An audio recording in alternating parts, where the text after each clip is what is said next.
Welcome to Escape Purgatory, a podcast where we rewatch Supernatural, then talk it through, in the hopes that we can finally escape this show.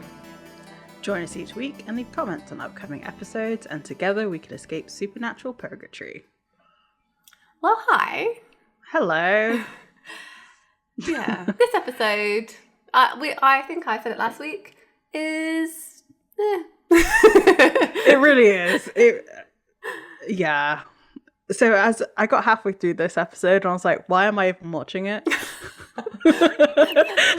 That's the sign of a good Supernatural episode. Because I was like, nothing comes of it. No. And so I said this before we started recording, that like, I didn't quite understand the anger towards this episode because I was like, how bad could it really be? And it really is not good. The thing about it is, it's like, it could have been a fine standalone episode that no one would have really asked many questions about, because they let monsters get away all the time. Except Cass specifically calls this child the Antichrist. Yeah, and like someone who can destroy all of the angels, and like they just sort of don't try to track him down. He's the anti-Jack. He's the anti-Jack, that's for sure. That's the truth. So yeah, this episode is season 5, episode 6. I Believe the Children Are Our Future. Written by Andrew Dabb and Daniel Laughlin. Right, this is even more wild, right? Because it's written by Dabb, who was showrunner at the end of Supernatural. So like, why not just do this callback? You wrote this stupid shit like episode. Right? And like, did he not realize that he had already written Jack all this time ago? I mean, maybe this is where Jack came from. He's like, no, I really want to do like a demon-human hybrid, but like I kind of already did it. So better change that to angels and like we'll just get Jack to be fine. Because there were definitely some lines in this that like, yeah, that's Jack. Like, yeah. I think one of them was, Lucifer will twist this boy to his purpose. Right. That's exactly what happened. Do you think that maybe Andrew Dabb was like kind of mad that this episode didn't get the reception that he wanted? He was just like, oh, let's redo it when I become showrunner, like playing the long game. Well, so the thing is, like you said, it would have been fine if they like followed up with it. Yeah. But after this, like, there's no ever, I don't feel like there's ever a mention of this child. No, there isn't. Because people did speculate as well, you know, when they were getting close to the end, people were wondering, like, what could happen? The throwback, like, what callbacks could they make? And this was a major one. People have been talking about Jesse since this episode. But, like, what part is he going to play in the apocalypse? Like, how is he going to... Because he's so powerful and could destroy the whole host of heaven. Like, he must play some role. Nah. I also said to Amy that maybe it was a backdoor pilot, like...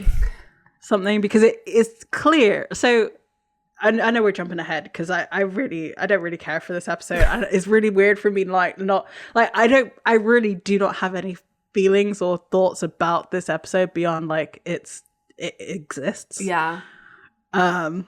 So like I'm jumping ahead a little bit, but when he's at the end going through the house and stuff, and he's looking at his wall of like, I guess holiday pictures or like cutout magazine cutouts. It's clear that he's gone to like the Pacific North, like not Pacific Northwest. What am I talking about? The like Pacific Islands, right? Yeah. He has like Hawaii, maybe even Australia, like that kind of region. So like, obviously Dean is never going to go there because he doesn't want to get on a plane. So like maybe they would do like, you know how they had them eventually had the Men of Letters of England or British Men of Letters. Yeah. Is there an Australian? This is also the problem with this episode, right? Supernatural is so US-centric that going to Australia is enough to outrun the apocalypse because it's only happening in America. The apocalypse could only ever happen in America. The rest of the world, fine. Paradise. Yep. I mean, I guess we can get into it and we'll just talk about nothing together. It'll be fine. You know we'll pad it out. We go. Oh yeah. I got some things. I think I said my 2 main points, to be honest. The rest of it's all just like, what's happening? So we have our recap. I was kind of excited for this recap because it was showing Sam and Dean like fighting various different monsters while Sam is talking about how, we've got to grab onto whatever in front of us and just kick its ass and we'll go down fighting. That's got nothing to do with this episode. No. Like, they're actually at odds for a lot of this episode as to what to do. So, anyway, I don't know. And then we cut to a young woman and she's like sat in front of a TV. I'm not sure what movie's on, but it's maybe like a 60s horror movie. It feels very Alfred Hitchcock-esque. The dog barking, and I know I've got this wrong. I feel like the dog barking makes me think of like Dawn of the Dead, like the old one. But is it that one? I might be wrong, but it's got that feel to it. You're right. Mm-hmm. There were so many directions that this episode could have gone in because the way she sat so close to the TV, it felt very like poltergeist-ish, right? I think that was a reference because I literally said out loud, like, who sits in front of the TV like this? Yeah, like, especially she's a teenager as well, like, because she's babysitting a boy. Yeah. Like, that kind of sitting so close to TV is like literally like a 5-year-old, right? Yeah. But she sits down, she starts brushing her hair, and then she's calling out to her babysitter, like the boy that she's watching. She goes over to a closet and he's there, like, and he looks like he's dead with an arrow through his head, but it's just like one of those Halloween prank things. And it's ketchup on his head, not blood. That's the best looking blood ketchup I've ever seen. It's good. This kid has a future in special effects. Definitely. Exactly. Yeah. Good for you, Jimmy. Yep. Jimmy's just being a creepy boy. Don't let your sons say this to babysitters, because he's like, I'll go to bed if you let me touch your boob. I was like, I would be ashamed. Ashamed of my child if they said something like that to the babysitter. Right, like, show respect to everybody, please. That's not okay, not even a little bit. It's then later on in the evening and the parents come back home and the father goes over to Amber, who looks to be asleep on the couch, tries to like shake her awake, but there's no response. And then he like turns her over and her head's like, it looked like her brain was exposed. This is why I thought it was a zombie movie on the TV, because like it looks like her brain's been eaten by a zombie. I don't know. Which very well could be. And then the father yells out, Francine! I don't know why the way that he yelled that made me laugh so much, but it was just like, I heard like fancy. I didn't realize he said Francine. Like, full disclosure, I was cleaning my living room floor while I was watching this episode. So like I had the subtitles on and I still didn't understand what he shouted. So I was like looking up every now and then because I was like proper like old school cleaning my floor. But yeah, this guy, he brought his whole acting to this, I feel. He did, yeah. That was his I mean, he did have a pretty good voice crack in there, to be fair. He was like, this is my moment. This is my moment. So Sam and Dean, they go to the morgue to see this girl. They're in their suits. They're actually in their suits for a lot of this episode. That's true. Yeah. I don't think about that, but you're right. I thought about it and I didn't know. There was something about them talking, like later on, talking to Cass while in their suits. Maybe showing they were kind of on the side of heaven kind of thing, because all those angels wear suits. And I thought, I'm thinking too much about this mediocre episode. So just trying to add some meaning to it. Yeah. It was a choice and I quite liked it, to be fair. Yeah, me too. It's funny because now that you say that, like, I did have like a bit of like, oh, they're Men in Black this episode. And they really were, because they were in suits so often. That's true, actually. Yeah. They live up to the like titles that they're trying to pass off onto people later as well. Like, you know, it kind of makes sense. Very Marvel, Shield. Yeah. So they finally called themselves Agent Page and Plant. So yeah, I mean, it was coming. The thing is, if someone turned up to my door and was like Agent Plant, I'd be like, no, that's a fake name. Yeah, right. The thing is, like, you'd immediately call it out. Your name's Plant, like Robert Plant. You know, like Led Zeppelin. You would say it, right? You would say it. Come on, it's famous enough. I mean, not everybody knows who the like members of a band are, though. But like Robert Plant, though. You would think so, but I feel like, well, okay, maybe in 2009 and like when this was set, but I feel like if you did it now, it'd have to be more like Mick and like Michael Jagger. Yeah, like, people would be like, no, that's not real. Yeah, it's just weird they chose this moment. I don't know, in this episode. I know this is the real reason why they never got any Led Zeppelin licenses, because they put their names to this episode. I really hope, and I know Led Zeppelin they don't give their rights out for anything, really. Not really, not for like a lot. I really hope that Jensen manages to get at least one Led Zeppelin song into the Winchesters at some point. Like that would be amazing. After none in Supernatural, like for the whole 15 years. Come on. But if you can do it. just that one, like just 10 seconds of something. Yeah, just something. And we're like, you did it. So they're talking to this doctor and they're like, oh, the police report says something clawed through her skull. And the guy's like, no. Have you not read my autopsy report? And Sam says something about like the server being down. Because originally they thought this girl was attacked by a wolf because it was a really deep cuts brain showing. But then the doctor found in her temporal lobe, he found a press-on fingernail. So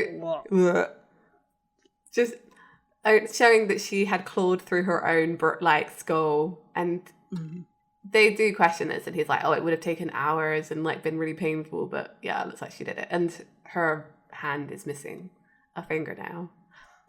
I only ever worn press-ons once, and they come off really hard. I mean, I guess like if you're I don't want to think about it. Yeah. Nope. Don't want to think about it either. No. The funniest thing about this is the doctor saying like, oh, maybe it was some kind of like phantom itch, in an extreme case. And when Sam asked like what that is, the doctor's like, someone just talking about an itch or even thinking about one, you can't stop scratching. And Sam does this really good like nose, like bewitched nose wrinkle. Yeah. And of course they both start scratching. I also scratched my nose while I was watching this as well. Yep, me too. Actually, I think I scratched like my head. Yeah, like somewhere, some itchy. It's true. It's like, and just to annoy our listeners, when someone suddenly makes you aware that you have your tongue in your mouth and then you're just aware of it. Worst feeling. So Sam and Dean go to see Jimmy and his like parents to find out from the crime scene what happened, and they're asking the other the questions. Were there any cold spots? Sam asked about strange smells, and I was like, what? I realised he meant sulfur, but I was like what strange smell? Ghost smells. Do you know what's really funny? Like, instead of asking so I recently had a gas leak in my house, all fixed, nothing to worry about. They could literally just ask if they smelled like gas in the house, because they make it smell like rotten eggs. Yeah, exactly. That's so true. So instead of asking if they smelled sulfur, which people are going to be like, what? Why would I have ever smelled sulfur in my life? He said, have you smelled rotten eggs? That's such a good explanation for this as well. To be like, oh, they asked, like, oh, I think it might be a gas leak. Maybe it made her, act in a weird way or something. Yeah. That's such a good cover. Why do they not do... Blatantly, they don't know about the whole gas having sulfur or whatever it is in it. They do use this in season 15, at the beginning of season 15 to clear out the town. They do, but that's ghosts, not demons. Yeah, I know. It's just dumb. Like they the one time that they could actually, yeah. Anyway, it's just I don't understand why they never just said, "Did you smell gas?" Yeah, that makes total sense. Yeah. Which would then cover like asking about a cold spot, because especially if it's cold, Yeah. like, well, did you smell a gas leak? Yeah. In this cold spot. Or like if you ask someone, like, have you smelled any gas? People be like, oh no, but I have smelled this weird smell. Right. Because that's just how people's brains work. Anyway, they're bad detectives, FBI agents, hunters. So anyway, while Sam is questioning the dad, Dean, of course, sees Jimmy, the little boy, and is like, yes, I bond with children easily. Let me go talk to them. He walks up to him and says, Amber was your babysitter. And Dean says, most of my babysitters sucked. And I was like, I guess he means like other hunters, that his dad left him with. That makes sense. Yeah. And Bobby. Yeah. And also, like, who's Mrs. Chansey? Who is... Anyway, fine. I would just imagine that it's this, like, maybe it's a time that John dropped him off at, like, a library or something for, like, a day camp type deal where there's no school or anything. So instead of just leaving... Well, I was going to say instead of leaving them in the motel, but he did that anyway. But, I don't know. Could just be like... She's a librarian in my mind. Or, like, a lady that runs, like, a magic shop or something. And she's like, no, I need to watch my dynasty and you go to bed.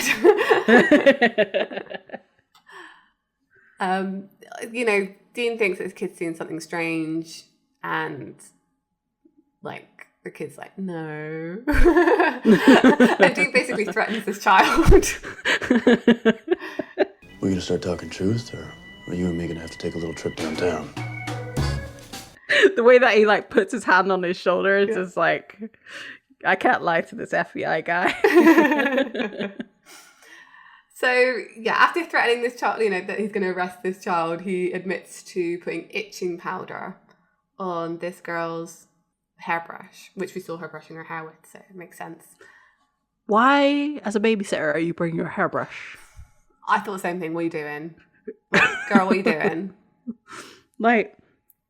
I thought maybe it was like, because it was a babysitter and this is supernatural, I thought maybe it'd be like a stupid, I'm going to have my boyfriend over while I babysit kind of thing. No, that didn't even happen.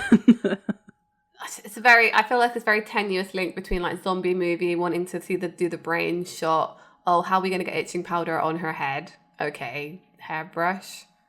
I mean, he literally could have just like, she could have been napping and he could have like sprinkled it on her. Mm-hmm. Yeah, anyway. So, they're walking out and Sam says to Dean, like, there's no way. It's just ground up maple seeds. And they don't have any idea really of what's going on. And like Sam pretty much through this is like, like he doesn't really even do that much research. Like Dean keeps asking him, like, you got any ideas? And he's like, no.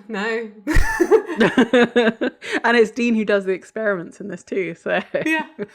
Sam gets a phone call as they walk to the Impala and he's like, yeah, we'll be right there. So another body's turned up or something. Mm-hmm. They go to the hospital and there's like a body bag coming out and they ask the doctor what happened. The guy got electrocuted. They don't know how though, but there's another gentleman in a chair. Mr. Stanley, it was just a joke. Didn't know it would really work. This guy looks at Dean and says, all I did was shake his hand, and he has in his hand one of those buzzer things that goes like bzzz. And like shocks you a little bit. Yeah, exactly. So yeah, another death, with another sort of prank thing. This is gotta be my favorite scene out of the whole entire episode, I will say. I feel like the goggles are I know not everything's a reference, but I feel like the goggles... Didn't Jensen wear a pair of goggles like that in My Bloody Valentine with the flap? He might have done because he was a minor. Yeah. So they put on their goggles and they have like a ham. Right. I can't say the word ham without immediately thinking about rum ham from It's Always Sunny in Philadelphia. Oh, I really want to make one. And I don't eat meat, really. But I mean, I guess instead of doing a whole ham, you could just get like a little could you rum pork chop. tofu? I mean, you can rum anything. I've done rum cookies, not cookies, brownies. Oh, that's pretty good. They were really good. That's the thing about the episode, sitting in a dinghy or a rubber ring on the ocean with this big hunk of rum ham. That is actually the dream, and I'm fully on board with that. As long as there's a boat nearby that can rescue me when I'm done. Yeah. That's all I do if I go to the beach. Is I usually take one of those rubber rings. I just sit in it and for hours and just bake in the sun. You get it really sunburned because I'm super white.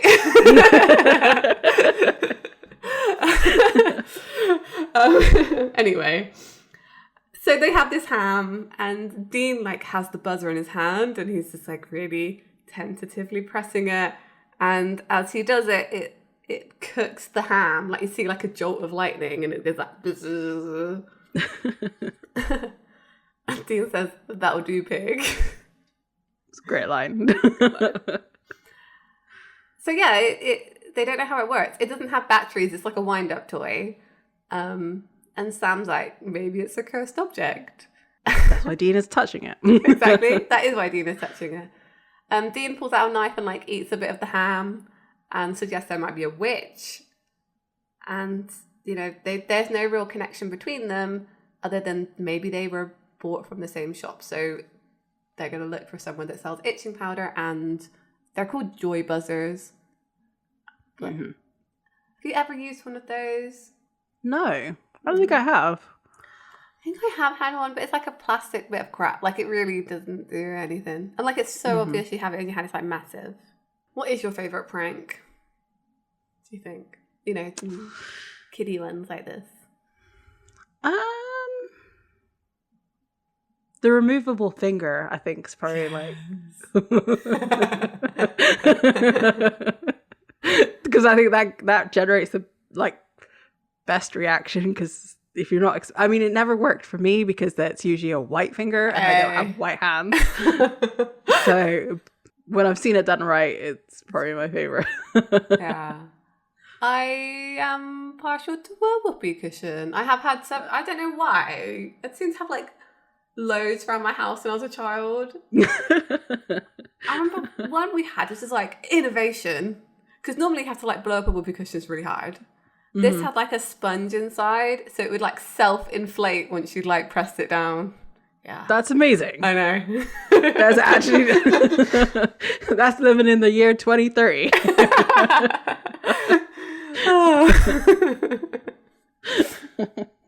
Gosh. So yeah, they walk into this shop called the Conjurarium. Yeah, sounds about right. Sure. And when they walk in, the door, someone laughs and the door chimes again. There's something going on with it's joke time. Mm-hmm. Dean does pick up a whoopee cushion and takes it to the counter as they're walking past. I thought he was gonna. I thought he was gonna steal it. He does eventually pay for it in this episode. He does while they're talking to this guy.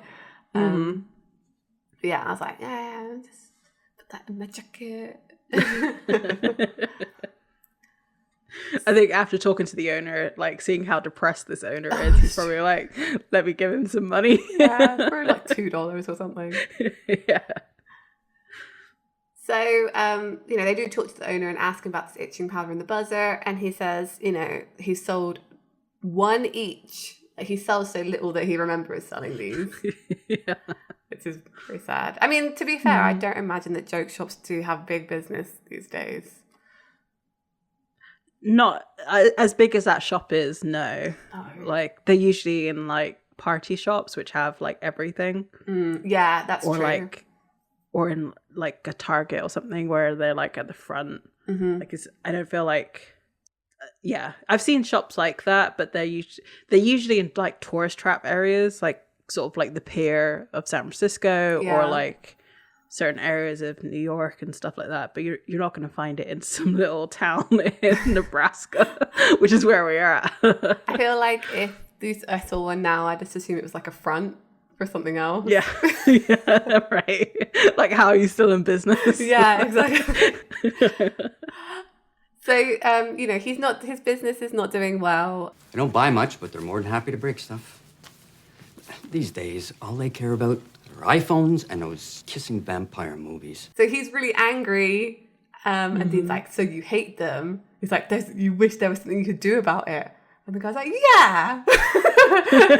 Super leading him into like being more and more angry. Like, that's not what. I think the guy thought they were like commiserating with him, state kids these days.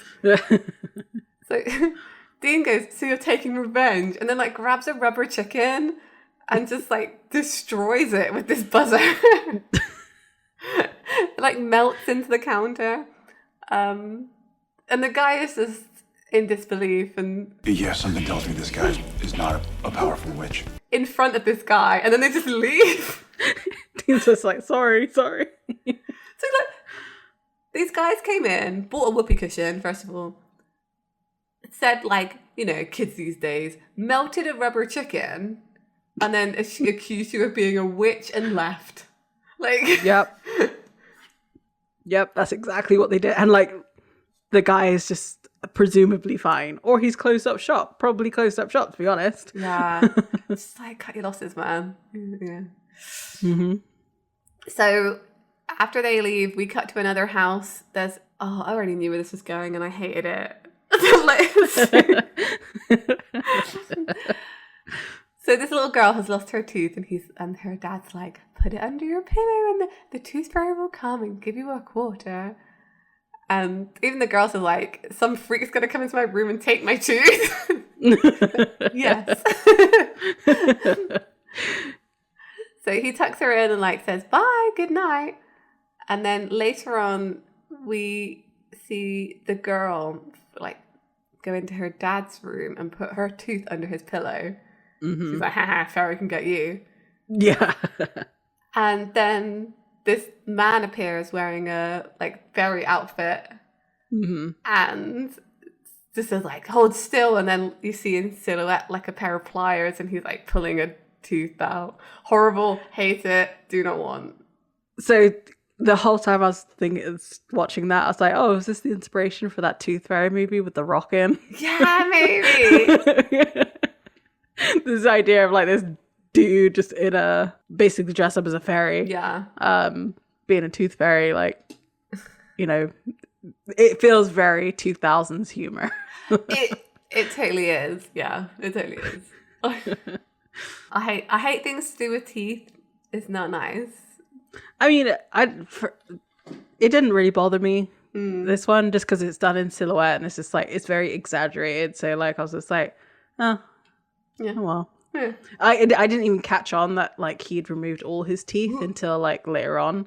I was like, oh, he's just took one tooth, but no, he took all of the teeth. And the molars.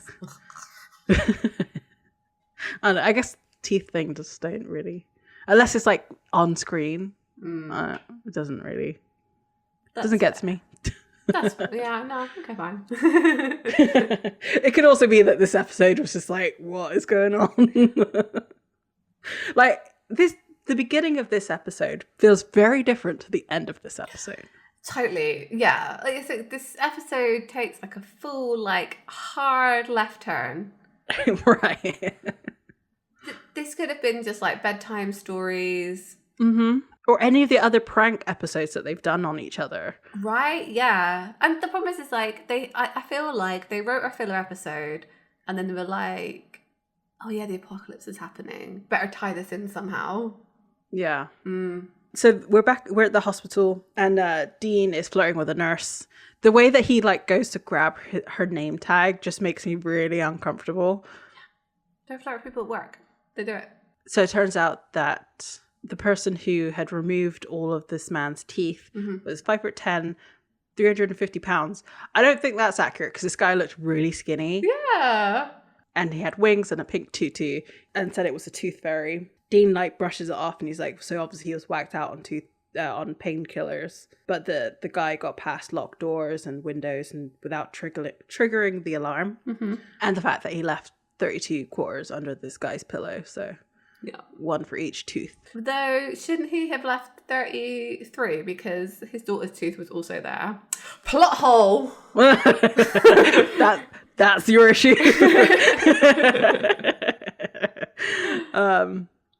And in the hospital, there's some other weird things that are happening. There's a couple of kids who have ulcers in their stomach from mixing pop rocks and Coke, and another guy whose face is frozen that way. And Sam's like, "What way?" And Dean demonstrates. I accidentally paused it right as he demonstrated the look on his face, and I was just like, "How can that face turn into this face?"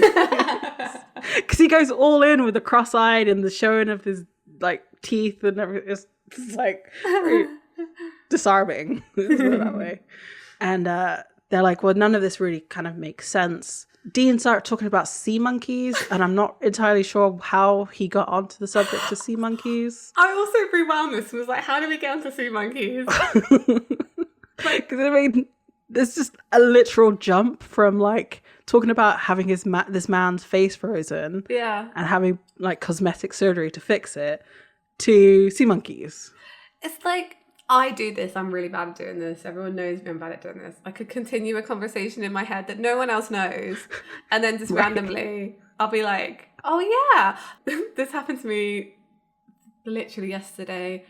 I saw a boat that was called like Bantam Blue, right? And I was like, Bantam. I've heard that word before. Not joking. 3 hours later, I just suddenly went, it's a chicken. And my husband was like, what's a chicken? I was like, the Bantam. And he hadn't seen me read this boat. He didn't know I was thinking about it for the past 3 hours. Literally, I was just like, chicken. And so I had to explain the whole process. But this is what happened here. It really is. Like, I understand where the thought trail comes from. Like, he's talking about how he thought things were real when he was a kid. Like, that a sea monkey was a sea monkey, not a shrimp. But like, what? Yeah. Sam's like, well, it's got to be something powerful. It has the powers of a god or of a trickster. Yeah, the sense of humor of a 9-year-old. Are you? Dean looks so offended. I mean, the pranks they play on each other has already shown it. Like, this would have been perfect fodder for them to mess with each other. Right. And like, he literally picked up a whoopee cushion. So how can he be offended? He literally picked up something from the joke shop. Because Dean doesn't like to admit his childish side. He's badass hunter man. Yeah, that's true. That's very true. So they're back at the motel, and Dean's eating a sandwich from the ham. Sam is not impressed, and Dean says, well, we don't have a fridge, which makes me really nervous, as that ham's just been sitting out there. Like, Yeah, you can get real bad food poisoning from pork. I can't remember what it's called, like trick something. It's nasty. Don't mess with pork, like undercooked. No. And they don't know they cooked it right because they literally electrocuted it. right. And so Sam has mapped out all of the things that have happened and where they've happened, and it's shown like he's basically CSIing it. Mm-hmm. Yeah. Like, where then the central point is this farmhouse, and Dean asks if they're in the radius, and he's like, yeah, and Sam asks why, and Dean lifts up his hand and he has a hairy palm. Dean says, I got bored and that nurse was hot. Sam also says, you can go blind from that too. Like, they lined up so many things. Yeah. Like, why didn't he go blind? Like, that would have been, temporary blindness from, would have been funny. Like, can you imagine he tries to go out to the car, can't see the car or anything, so Sam has to drive him out there. Yeah. And then drive him to the next location after all of this happens. It'd be funnier. I want the like stupid moment where he like pats Cass's face, like, Cass, is that you? With his hairy palms. No. Or with his stubbly hand palms, because he goes and shaves them. Oh. But even work. I was thinking about like, Oh, you can shave any part of your body, but like it will just come back like stubble, surely. having stubbly hands is like palms. It's worse than having hairy hands, surely. Think how much it would catch on your clothes. I don't want to think about it. No. Sam yells after Dean to not use his razor. He used his razor for sure. Definitely did.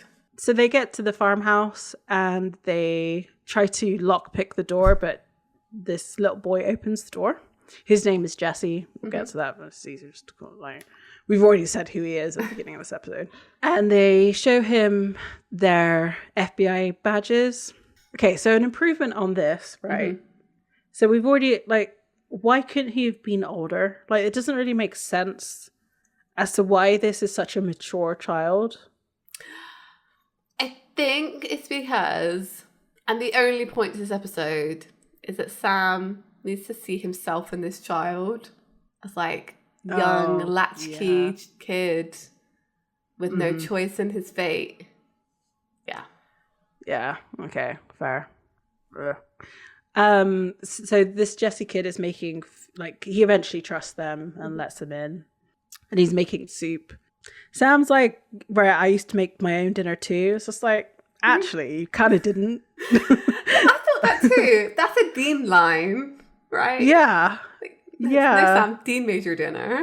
I mean, maybe it got to the point though that Dean would be taken out on hunts with John, so Sam was left alone a fair bit.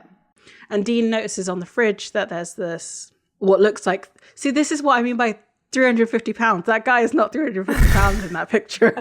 He looks like a slim person. So I don't, anyway. No. So Dean says, this is what you think the tooth fairy looks like. And Jesse's like, yeah, that's what my dad told me. What? Didn't your dad tell you about the tooth fairy? My dad? Well, my dad told me different stories. And Jesse's, well, the tooth fairy isn't a story. Because he's obviously, I would say this kid is about 9 years old, right? I think he's supposed to be about 9. Yeah. Like, that's fine. so for us, that's just before you go into senior school. And I feel like senior school is when you sort of drop all of the believing in. And I think I believed in Father Christmas till I was 10, so it tracks. That's quite late as well, though. I believed in magic as a child.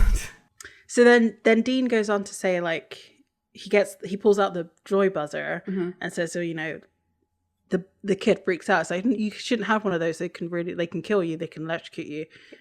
Actually, it can't. It's just a wind-up toy. It's totally harmless.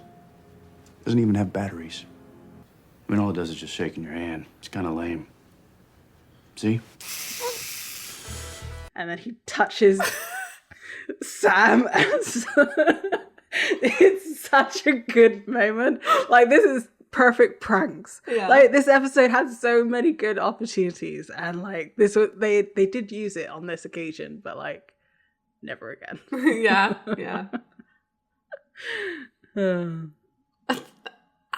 Absolutely wild that he was just like, oh, I've got a really good theory. I'm just gonna not kill my brother. So as they're leaving the farmhouse, Sam does he's like, you could have killed me. You risked my ass on a hunch. And then Sam says, well, now we know who's turning this town into Willy Wonka's worst nightmares. Lines in this. So yeah, everything that Jesse believes comes true. The tooth fairy, the joy buzzers, the itching powder, etc. And but if they convince him that it doesn't work, then that's how it works, because it's in his zone of effect. What's that word? What's that called? ZOE, zone of effect, right? Or AOE. AOE, yeah. Area of effect. That's the one I'm thinking of. So long since I played WoW. Okay, this is the issue that I have with this. They blatantly... Right, no. I know. You're going to sigh. I know I've talked too much about Neil Gaiman in this season. This kid is blatantly just Adam from Good Omens. Yep. Now that as soon as you said Neil Gaiman, I was like, oh, yeah, I see it now. Yeah, absolutely 100%. They've got the same powers, that their reality becomes true. They have like an area of effect that they operate within, although it does eventually go worldwide for Adam. They're both the Antichrist. I say that with quotation marks because I don't actually think this kid is the Antichrist. Well, so the way that they explain it. Yeah. No. It kind of annoys me because this episode's not that good. And then it's not even like an original idea. You know what I mean? Like that's... Yeah. You've done something else that it already exists. You've just done it like poorly. I think that just annoys me a little bit. It's just a bit lazy. Yeah, and like I said, this episode is 2 episodes in one, and neither of them is like 2 ideas came together, and they just didn't know how to put them together. Yeah. Yeah, it shouldn't have been a kid on the other end. It should have just been like someone like Dean on the other end who was a witch doing all of this stuff. Like a frat boy. Like, yeah. Like even that doesn't really make any sense. I can't even make that make sense. But yeah. I've been watching Scream Queens, which I've watched the whole season and I still don't know whether it's good or not. You know? I haven't watched it, so I yeah. You should watch it. You'd enjoy it. And yeah, it could have been some kind of storyline, like some dumb magic thing like that. Anyway, yeah, it was stupid. I do appreciate this one shot because I'm a big fan of the Omen movies. And I say movies. The first one's the only good one, but I've only ever seen the first one. Yeah. They do a shot of Jesse looking out the window as they leave, which is, I think, a direct parallel to Damien looking out the window in The Omen in his like big house. That makes sense. Sure, that is. Like it looks so familiar to me. I don't have those anymore. They used to do they had them in a box set of DVDs, and when you folded them out, it was like an upside down cross. Anyway, they go back to the motel, and Dean's reading through John's journal, which we haven't seen for a while, actually. They're still in their FBI suits, too. Sam's looked up this kid called, Jesse Turner. Nothing about him, really. He's just sort of an average kid. But he was adopted. And his birth records are sealed. Sam's managed to unseal them. Of course, because magic. And then they make a big deal about there being no father listed on his birth certificate. And I'm like, I'm sure that's more common than you think it is. Yeah. So yeah, they found the lady who is Jesse's biological mother. She's called Julia Wright, and she lives in a place called Elk Creek on the other side of the state. So not too far. They don't have to drive miles. They find her house and it looks abandoned almost, like the grass is really overgrown. There's a big no trespassing sign. But they do walk up to the door and knock on it. The lady who answers behind the door asks for their badges to go through the slot before she passes them back, which is actually really smart. I'll have to remember that. Yeah. Give me a ID. Yeah. To check who they are, who they say they are. She eventually does open the door but is really suspicious of them. Especially, when they ask about her son, and particularly give his birthday, which is March 29th, 1998.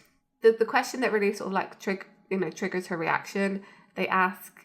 We were just wondering, was it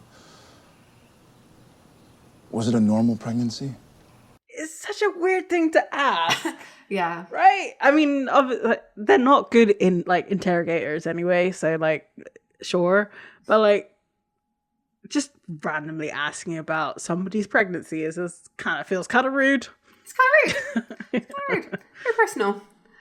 So, yeah, she tries to shut the door on them, but they get in, and they sort of chase her through the house, I guess. She manages to get the kitchen, turns and tries to throw salt at she throws salt at them. They're like, oh. And she's obviously surprised when it doesn't work and says, "You're not demons." And Dean says, "How do you know about demons?" Can I just say, yes. This whole next section with her explaining what happened to her, why is the camera right up her nose? They managed to shoot Sam and Dean just fine. It's a reasonable amount of space around their heads. Yeah. But it's literally right there in her face, and I'm just like, your face is too big on this screen. It's to get the emotion. But there was none. No. I mean, what happens to this lady's pretty bad. I don't like this horrific, story. yeah. Like, I feel like it's unnecessarily horrible. Yep. Yeah. If you actually like stop and think about what this whole thing sort of no. Yeah. I don't like it. Which, I mean, it brings the question, if this is something that demons can do, why are there not lots of Jessies out there? Exactly. As well. Or is it a specific set of circumstances that they need? Maybe, yeah. Because basically this woman was possessed by a demon, and while she's possessed by that demon, the demon impregnated her. This is how the demon that was possessing her. Yeah, that's how I got. It was not clear, I don't think, until later. That's what happened. They could have done this. I mean, I guess they wanted the Immaculate Conception aspects of it to make it more like Antichrist type deal, because obviously Christ was an Immaculate Conception. Is that saying that's how it happened with the angels? Like, Mary was a vessel, she said yes, and then is that what they're trying to imply with that? I don't know. We never get any sort of... Yeah, that's that. You have to think about the other implications of this as well. Yeah, it's... But like... But then Jack, like, she actually did sleep with Lucifer, didn't she? She actually did have, like, that actually happened. Yeah. So... Yeah, because he's in the but he's in the body of the senator or whatever. I want to say Dick, but it's not that guy by then. no, somebody else.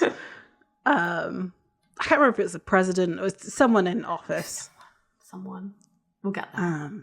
So, like, it could have just been another, like, she could have still been possessed, but it's still horrific, still absolutely horrible. But it still could have been, like, two demons possessed by two people, or two people possessed by demons that make a child rather than this way, which I feel is... I don't know which one is worse. I think they're both as bad as each other. Equally bad. I don't know. I just don't like it. It's just... Yeah. I think the problem with it is that, like, a demon possessing your body in supernatural is already pretty horrific.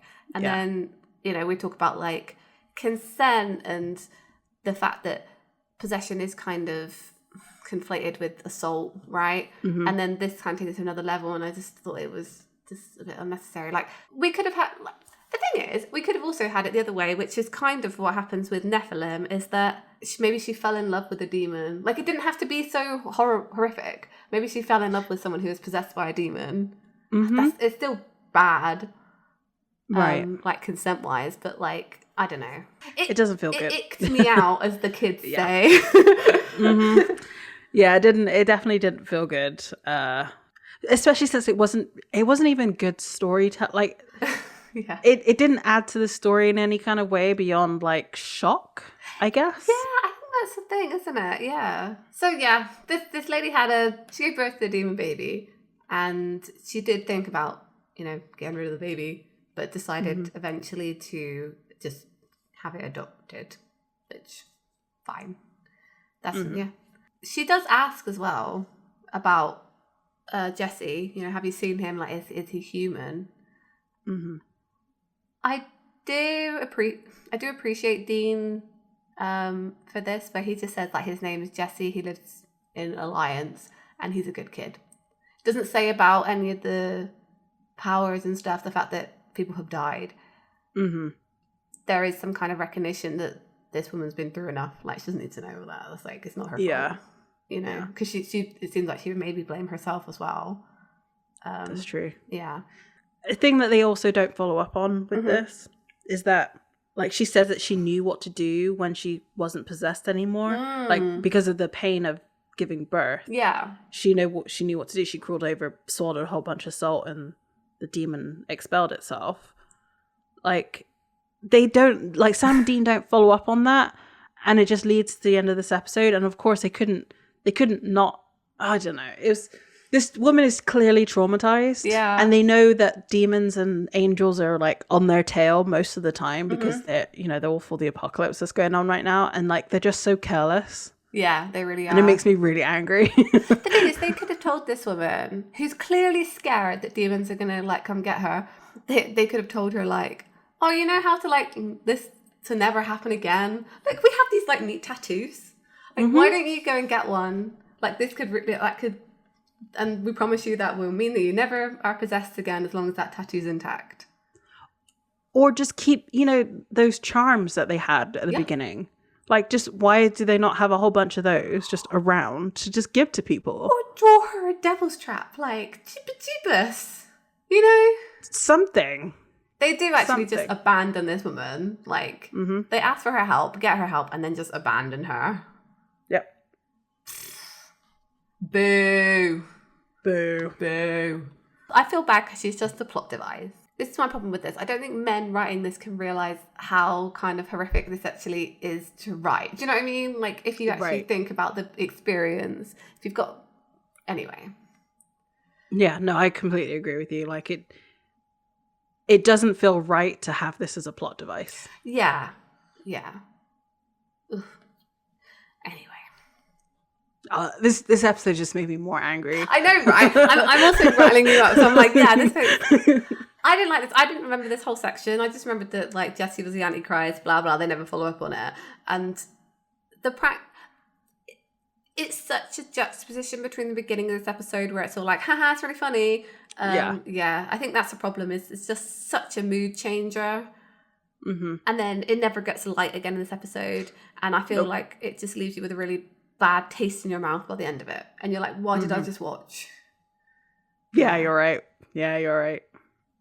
Yeah. I'm so mad at it. Yeah, it's such a delicate topic, and then to just be used haphazardly, it just doesn't feel right. No, it doesn't. No. And there's no, like, you can use those kind of experiences to sort of say, like, give a moral of some kind. Yeah. But there is nothing in this. It's like every man in this woman's life has abandoned her. Yeah, including the Winchesters. including Cass. Including Cass. Presumably. Yeah. Like, yeah, it's not. Chuck, just come along and just like give her a happy ending, please. But Chuck wouldn't do that anyway because Chuck's an asshole. And she's just a plot device, like every woman in Supernatural. Oh, that's right, I said it. And I'm in agreement with you. Okay, stop being mad about things, I guess. So they say like, oh, we need help because this baby's a demon child. So they go to the motel and Cass is there, so presumably they called him on the way back. Sam does say, I take it you get our message. Cass is basically just says, oh yeah, we got to kill this kid. It's true. Because he's half demon, half child, far more powerful than either. Cough, Jack, cough. Other cultures call this hybrid Cambion or Kateko. You know him as the Antichrist. Again, if they never said that line, I don't think I'd be as bothered that they never followed this up again. I don't know, though, because he's still super powerful. Why didn't we get a Jesse Jack fight?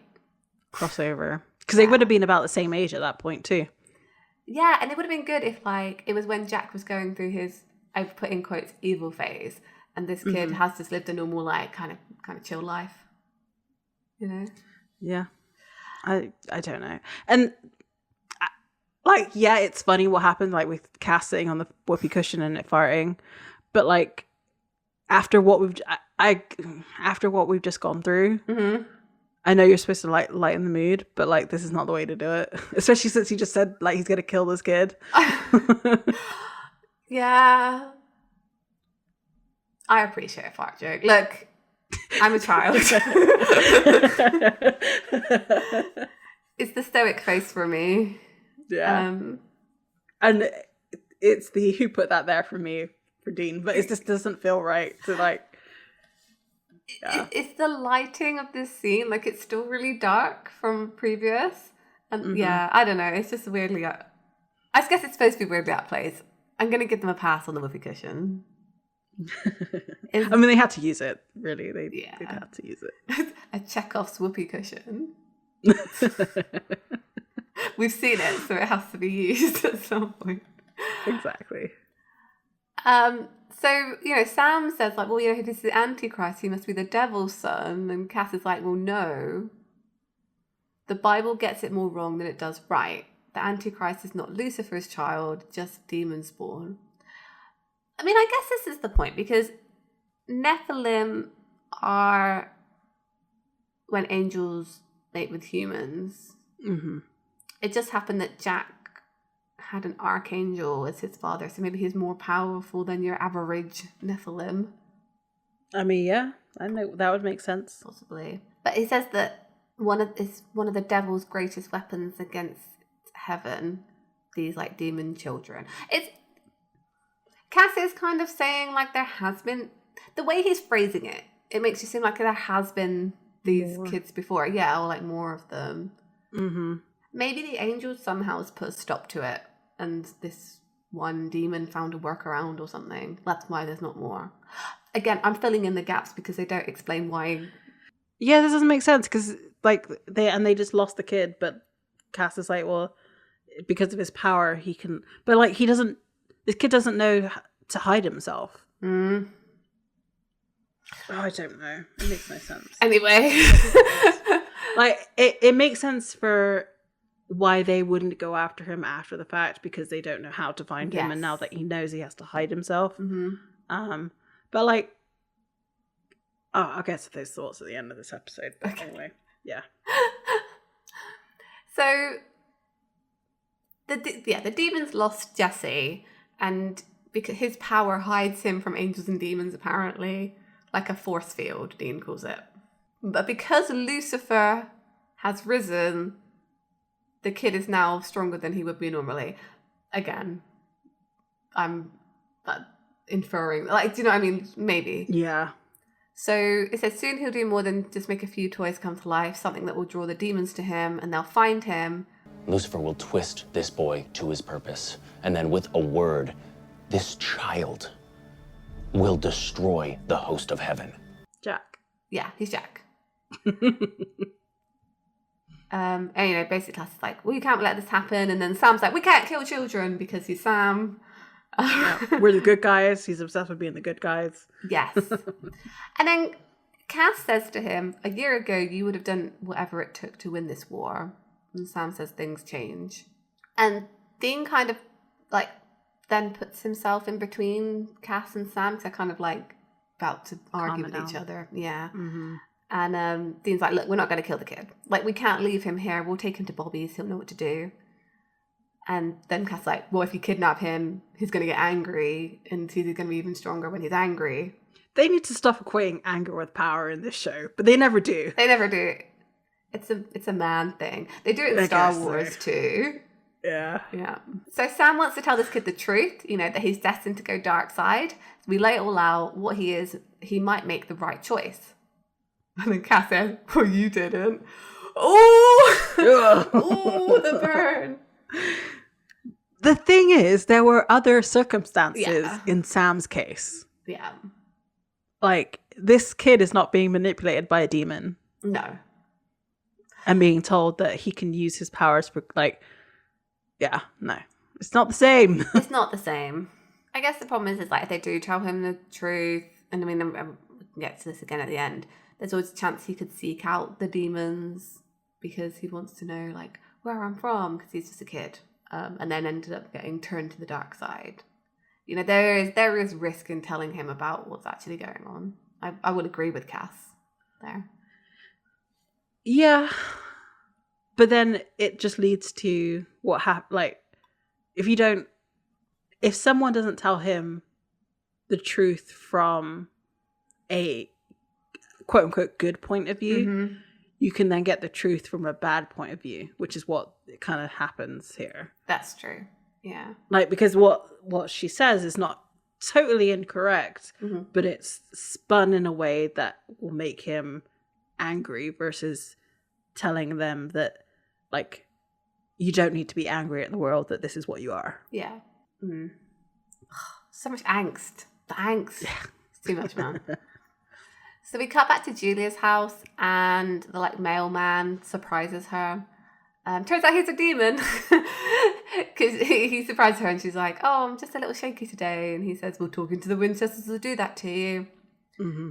It's the same demon that she has a kid with, and he's like, "You stole something from us, hid it away. That was naughty of you. So we watched and waited, and now they told you where he is, didn't they? It's time we go and visit our son." And then he possesses her, and she walks off. I hate this line too. I think it's gross. So we see Jesse back in his house, and he's just getting like a cup of water from the kitchen or whatever. And Cass suddenly appears behind him. He says, "Don't be afraid." Be not afraid. I feel like every time an angel says, "Don't be afraid," we always rephrase it to "Be not afraid." They should have just said it. They should have just said it. If Gabriel doesn't say it at least once in the series, then I'm going to be so annoyed. And I don't remember if he does. I don't think he does. Come on, just say "Be not afraid." It's funny. It's funny. It's hilarious. And someone just be like, and he says it to like a Mary, like he says it to a Mary. I don't know, whoever. Yeah. It's a woman named Mary. I would have liked to see like Cass should have done it when he possessed Claire, when he's like a little kid. And be like, "Be not afraid." That was bad. But you know what I mean? Like, it's just funny. Yeah. So, okay. Sorry. My brain just jumped because of this episode. Anyway. So, we've debated on what Dean's middle name is. Yeah. So we have John and Mary, right? Because they couldn't do Joseph and Mary. What if Dean's middle name is Joe or Joseph? That would be quite good, actually. Yeah, I could go with that. Dean Joseph Winchester. Yep. That's a convention question. Someone ask, what's Dean's middle name? I reckon Jensen has an answer. I reckon he's thought about it. And I think he agrees with you. It probably would be Mary. Yeah, just like, what's his name? Jeff Goldblum. It's Jeff Mary Goldblum. That's his name. Yeah. Sorry, you can cut that out. So Jesse obviously calls for his parents, but Cass has put them to sleep, and he says they won't wake until morning. And then says, after he said, "Don't be afraid, I won't hurt you," pulls out a knife. Why doesn't he just smite this kid? And why does he have the demon knife and not just like the angel blade? This really annoyed me because I'm like, the thing is, he very could have easily, I guess, mercifully killed this kid. Mm-hmm. Just gone up to him, like laid hands on him.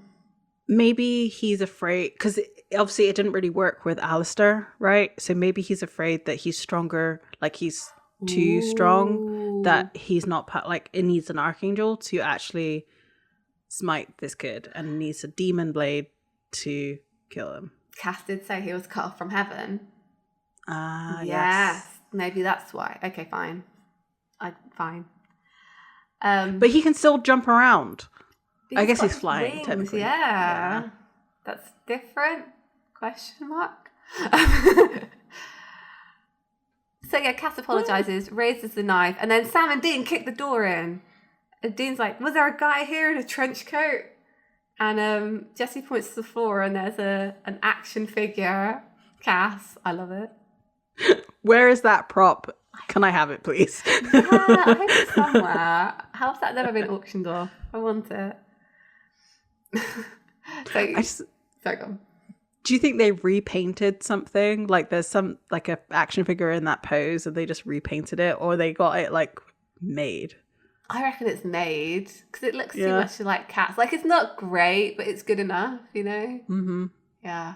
I don't know. Yeah. So wherever that is, I'm sure it's probably doesn't exist anymore. Maybe Misha has it. Yeah, maybe. That's another convention question. Yeah. In this dumb episode, did you keep the action figure of yourself? Where is it? So Dean sets the action figure up on a mantelpiece, and Jesse asks if that was his friend, and Dean lies to him clearly because he's afraid he's going to be turned into an action figure too. A G.I. Joe. Yeah. Though, how much do you think he secretly wanted that too? Like, to turn into an... Anyway, I don't know. Yeah. Probably not. And Jesse's questioning, like, what happened? How did I do that? And Dean's like, well, you're a superhero. You know, you can turn someone into a toy. You're Superman, minus the cape and go-go boots. And Dean's basically giving the introduction speech for X-Men, which this kid rightly points out. And he says, yeah, in fact, even the guy that we're going to take you to is in a wheelchair. You'll be a hero. You'll save lives. You'll get the girl. Sounds like fun, right? But as he finishes up this, Julia walks in and like throws him against the wall. The demon, she says, they're lying to you. She then flings Sam across the room, and the demon says, you know, we can't hurt you, orders, but you, on the other hand, talking about Dean, hurting you is encouraged. Which I think is interesting. So they want to keep Lucifer's vessel pristine. So I'm guessing it's gone through the grapevine that Sam is Lucifer's vessel, and everybody's on board now with Lucifer being back. I don't know. Yeah. Guess. I mean, if you'd been... The thing is, like, I guess if you'd, like, have been a demon on the fence, and then, like, Lucifer actually comes back, you'd be like, yeah, maybe I should get on that side. Yeah, I guess so. So this demon keeps hurting Dean, and the kids like leave him alone. And she starts to talk to Jesse, and so it's like, yo, you have your father's eyes, which is not true because this kid doesn't have dark eyes, but whatever. They kind of like, this is when I really gave up with watching this episode. So because it's just, I don't know, it just felt like typical. So this demon's saying that like nobody in your family loves you. You know, everybody lies to you. Why would they lie to you if they loved you? They're not FBI and you're not a superhero. And he says, then what am I? And he says, you're powerful. You can have anything you want. You can do anything you want. This demon says they treated you like a child. And it's just like, of course they would. Yeah, but like a child doesn't like to hear that they've been treated like a child. Does that make sense? Yeah, I guess so. Nobody trusted you. Everybody lied to you. Doesn't that make you angry? And Jesse like clenches his fist. And like everything starts to sort of shake a little bit, you know, and the demon's like, wouldn't it be better if there were no lies? Come with me and you can wash it all clean, start over. Imagine what a world without lies. It's just like, this demon's lying to you right now. Yeah. I mean, technically that's true that you could technically do all of this stuff. But like, that would mean killing your parents. Yeah. And like, up until today, this kid had no reason not to love his parents. Exactly. And So like, he still does, you know. They're his parents. Sad times. No. And I get this line from Sam. I had no idea this is what he said. He says, I just want to tell you. I didn't hear that. I heard like...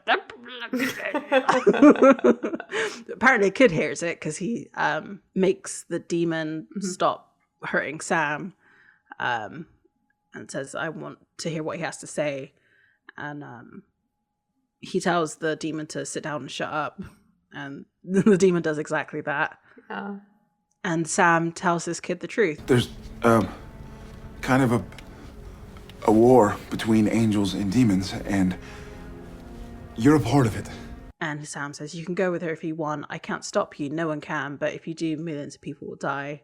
Jesse asks about, you know, being half a demon. And Sam says, yes, but you're also half human too. You can do the right thing. You've got choices. But if you make the wrong ones, it'll haunt you for the rest of your life. And Jesse's asking why he's telling him this. Because I have to believe someone can make the right choice. Even if I couldn't. So you're right. He's projecting. Sam's this making kid. it all about himself. Yeah. Yep. Jesse says, get out of her. The chair flings back and the demon vanishes through the chimney. Yep. Ho, ho, ho.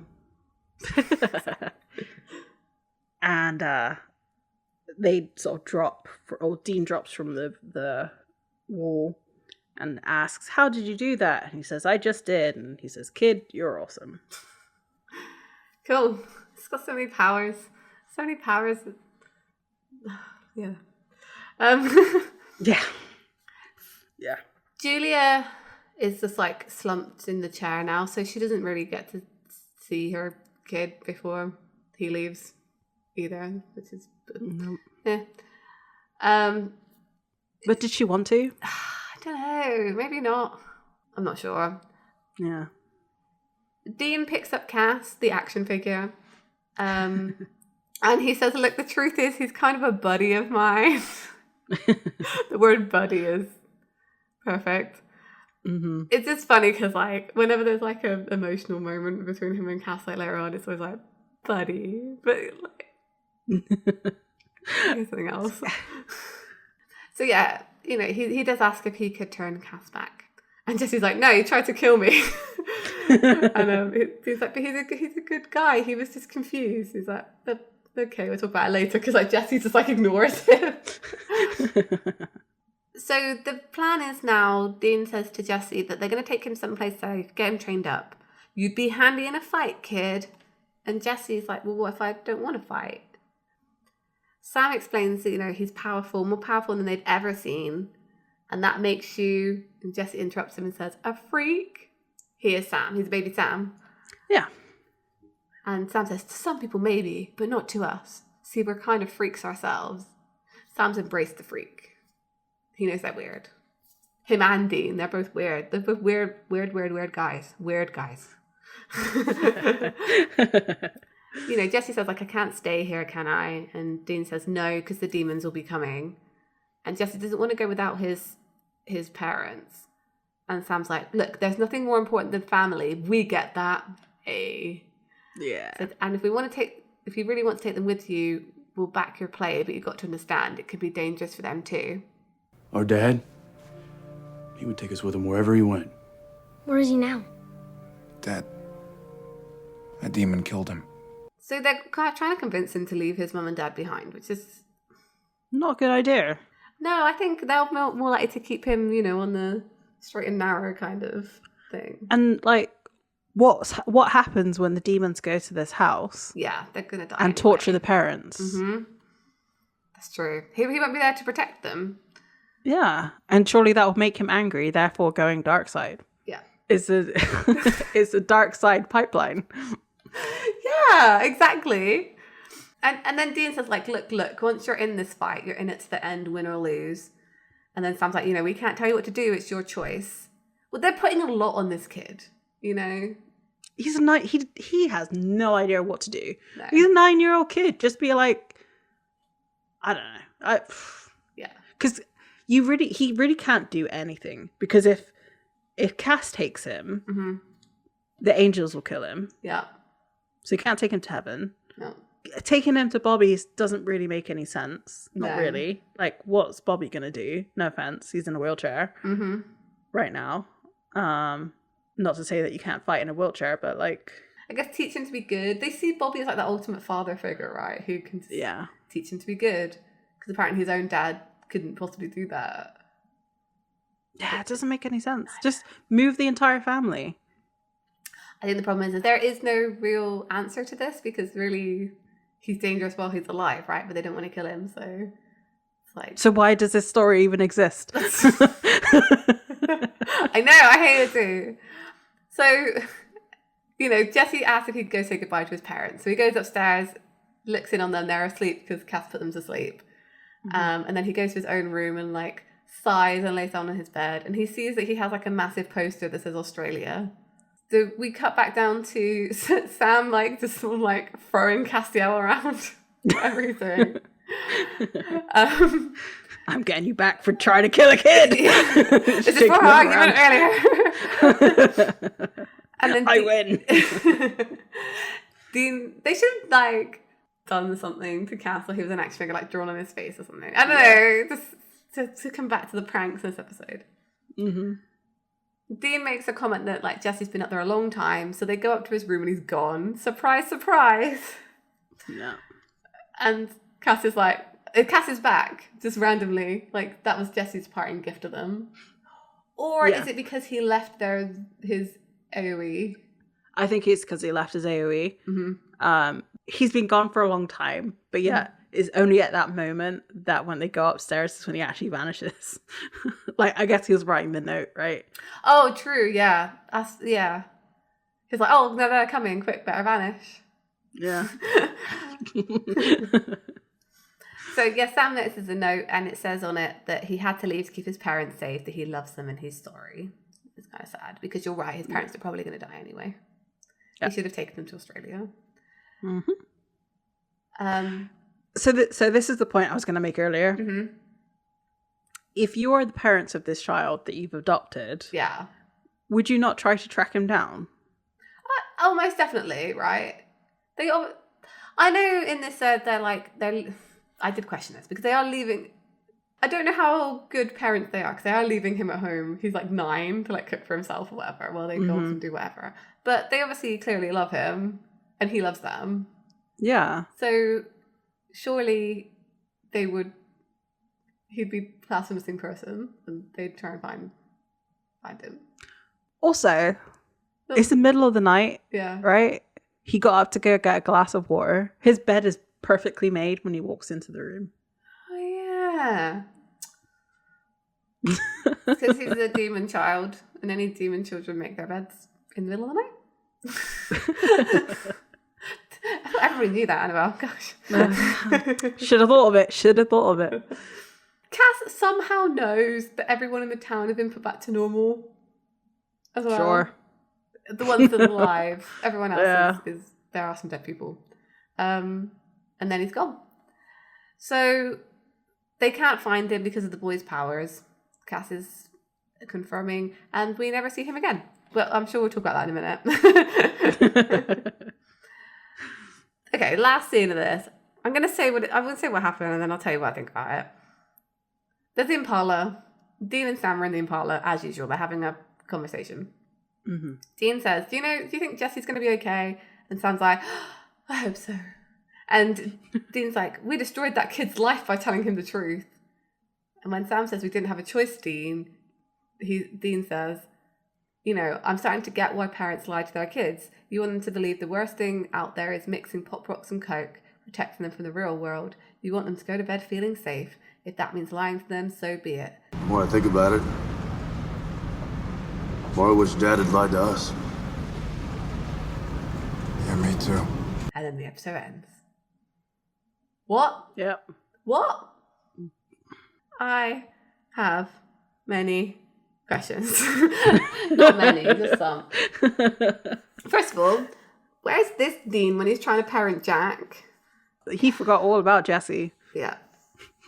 Right. The thing is, like, this is it. Like, when they do eventually have Jack, they've been through all this. This happened. Yep. This already happened. So why did they not learn from their experiences? They just do the same thing again. They're like, oh yeah, this is what happened. I mean, I guess Jack is a slightly different situation because he just appears like as an adult, essentially. Yeah, but he still has the mind of a 9-year-old. Exactly, or like a child. So, and does Dean really wish that their dad had lied to them, that they were living like normal lives? Because I do have to. I thought about this a little bit.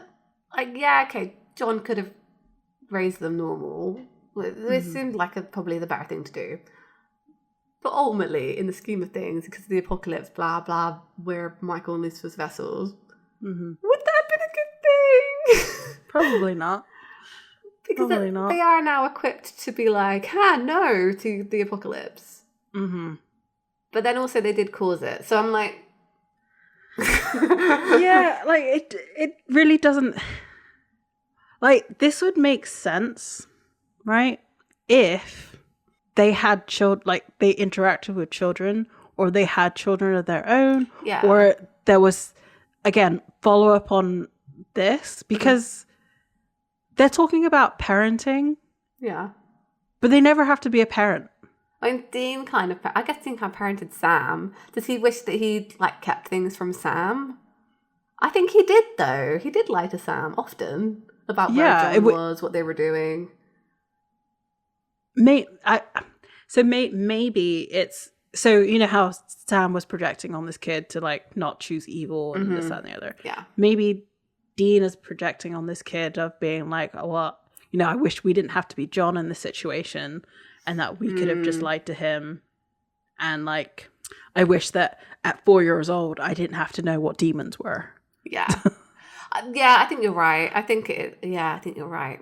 In them having to tell this kid this stuff and like basically expose him to the supernatural world, basically becoming his father, which is something that Dean both wants and doesn't want concurrently. Right. He wants aspect of being like, I feel like that may be the case with a lot of, if you're in a good relationship with your parents. Yeah. Like what you would want, like you would want aspects of your parents to carry on with you. Mm-hmm. So like, I guess he perceives John's strength and wants that, but like not everything else. Yeah. Which is fair. Yeah, exactly. Yeah. It's a weird note to end the episode on because what's the moral of the story? Lie to your children? Was that the moral of the story? Let children be children, yeah. Yeah, I mean, that's not a bad one. But it's just a weird vehicle to get there. Yeah. In a supernatural episode. Mm-hmm. Like, yeah. This is odd. What happened to Julia? She's still in that house, just like slumped in that chair, or did Cass take they're her going to away? assume she's got something to do with the disappearance of their son. If she's still there, yeah. If she's still there, yeah. I mean, I'm hoping maybe Cass at least took her home. And rib etched her. Yeah, you know, protect her in some way. Yeah. But I doubt it. They just don't really help they don't help a lot of people. They claim they do, but there's a lot of fallout, you know? Yeah. I wonder if there's like a body count somewhere of like, not of like deaths that happened before them, but like when they're on the case, how many people actually die. Yeah, like the indirectly caused death. Yeah. I feel like there needs to be, and I'm surprised they never did this as an episode because it would have actually been kind of, they would have done it in a humorous way because I know, like, I feel like I know them by now. But they had like a Winchester support group. Like, you know, the people who have come into contact with them and they've completely ruined their lives. Yeah. Yeah. She would definitely be on it. She would definitely be on it. Crowley would be there too. And Cass. They're actually basically the founders of the Winchester support group. Oh, that's what we should have called this podcast. The Winchester support group. We should have done. Oh, man. Let's go back like 2 years or whatever it is. We'll change the name. Yeah. Yeah. Well, final thoughts on this episode, Annabelle? I'll never watch it again. Honestly, I really like last week's episode wasn't great either, but like at least it had like humor in it and was just it was self-aware in a fun way. Yeah. Whereas this one was just I just feel icky. I don't feel good after watching this episode in any way. So I'm just like, yeah, no, it doesn't. I need to watch this again. Yeah, I agree with you. It added nothing to any of like I didn't even enjoy Cass in this episode because he wanted to kill a child. Yeah, right. Yeah, Cass was a bad guy in this episode. Yeah. He was a bad dude. I'm good not to watch this episode ever again. Yeah, and you don't need to because there's never mentioned. That's the main thing that annoys me about this episode. This child is never mentioned again. They never refer to him. There's not even like a throwaway line of like weird things happening in Australia at some point. Like never heard from again. Well, onwards and upwards. What's the next episode? The next episode is The Curious Case of Dean Winchester. Bobby's back, so that's got to be, you know, Wait, is something. this the one where Dean gets like really old? Yeah. I think it's stupid. I don't know if it's any better than this episode. I'll be real with you. It's another filler episode. We're in the middle of the goddamn apocalypse, and we're also in the midst of filler episodes. Help, save. But this one is directed by Robert Singer, so at least we'll have some silly zooms. All I remember is the guy who plays old Dean looks like, what's his name? The old cowboy. Clint Eastwood? Clint Eastwood. I'm looking forward to next episode. This should be good. This should be fun. So hopefully it's more fun than this one, because this one was just meh. this is a bit of a bummer. So, okay. Again, we've lied to you, dear audience of ours, when we said there were no filler episodes. Oh, yeah. I think this is probably one of the worst filler episodes of Supernatural, to be honest. Bold statement. We'll see. You think there's something worse than this? I'm not willing to stake my claim to this now, knowing how many seasons we have left and how many filler episodes there are. And I mean, I say, so of the episodes that we have watched, Yes. Oh, yeah. I feel like this is worse than Bugs. I agree. Yeah. There are many episodes worse than Bugs. Yeah. Yeah. Yeah. And this is definitely one of them. Definitely. I want to say, because this episode bummed me out so much, can our listeners please, I don't know, send us something nice that you did today? That'd be nice. Yeah. That'd cheer me up. I'd like that. You know, like, I ate a really good cookie. Or the sun was shining slightly outside. When this comes out, it's the beginning of spring, so maybe you saw a nice flower. Or a bumblebee. So in the time that this episode comes out and the next one comes out, so you have a week, just take a nice picture and send it to us. Oh, yeah. I'd like that. I'll start it. I'll find something pretty and take a picture of it and post it somewhere. I can do that. It's nice. Let's end on a nice note after this thing. This thing, for sure. So yeah, at the end of this episode, we'd like to thank the Pixelagora for his amazing logo art. Send those pictures to us on any of our socials. We are on Facebook, Tumblr, Instagram as the Escaping Purgatory podcast, or Escaping Podcast on Twitter. And we look forward to seeing what pretty things that are around you. So this week we saw some demons. We got mad. We bought some action figures. Yeah. Nice. So next week, hopefully, we can find our way out. Bye. Bye.